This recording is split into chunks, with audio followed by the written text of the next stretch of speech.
Versailles, du kender ikke mig, men nu skal jeg fortælle dig lige, hvad jeg ved om dig.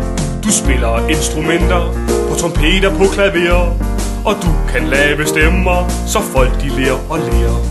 Her er så mit råd til dig, hør mig og bliv klog. Næste gang I sætter op et jubilæumsshow, så sig som en giraf i 2-3 timers tid. Og hvad siger en giraf så? Ja, den siger ikke en skid. Og hvis du skal spille, så prøv at spille død, og tag bare i en glæsel med, så er du skidesød. Hvor er det skønt at være dronning. Ja, pyramiderne.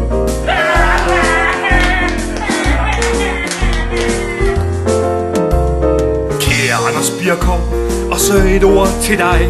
Selvom du giver alle folk lyst til at hænge sig, du står altid i midten som en negl mellem to lus, og spiller altid dum og sød, uskyldig og konfus.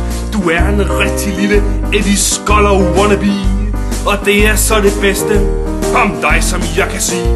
Du er snart blevet voksen og rigtig vokset op. Må det ikke det er på tide at få et rigtigt job? Og når du så står og deler urvand ud, så vil jeg pudse næsen og bruge dig som klud.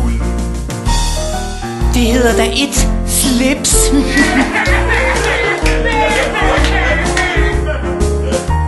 Nej, det har jeg aldrig sagt.